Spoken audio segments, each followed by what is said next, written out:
Good morning guys. Gaya nito po natin na hina-harvest po yung palm oil guys. Ayan. Bali, i-clearing muna yung dahon bago makuha yung bunga guys. Kaya yan. Oh. Diba guys?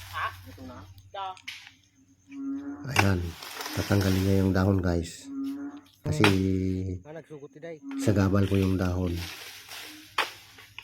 Ayan. Hindi po kasi matatamaan yung bunga pag may dahon pa siya. Long bands. Ayan. Ano pa?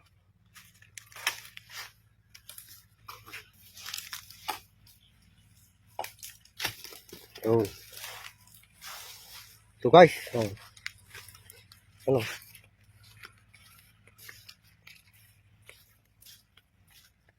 Rata tamo lagi dito taan. Nakadupa na yung dubli diya.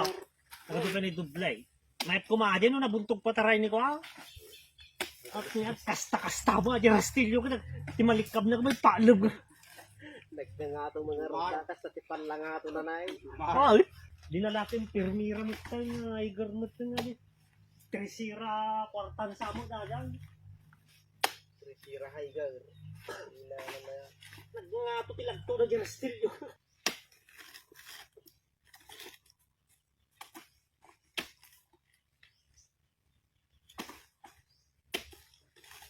Ito ang ragaban si Sada. 30 kilos pa lang guys ang isang bands yung malalaki. Yung medyo maliit. 15 kilos. Pinakamalaki 30 kilos guys. Ayan, kaya yan 30 kilos yan daw guys. Ano? Oh. Halos hindi makaya ng nagbubuhat guys. Ayan. ano panduli data. Nakasarmot tamo. Baka nakipangan pa ay. Ganito lang guys ang palm oil. May taga harvest, may taga pulot ng bunga, may taga arrange ng dahon, at may taga haul guys. Ayan, bago i-deliver. Yan po.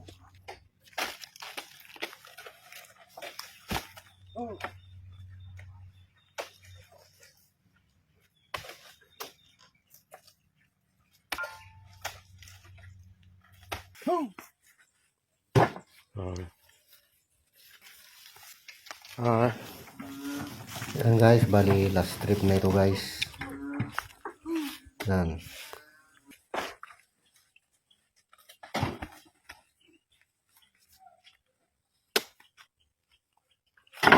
Ang bigat.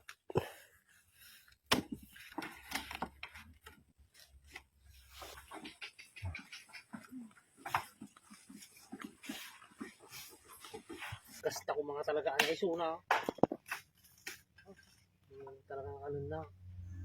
Mamaya konti guys, kukunin na ito ng trailer para patimbang doon sa bumibili ng palm oil guys. Ayan po.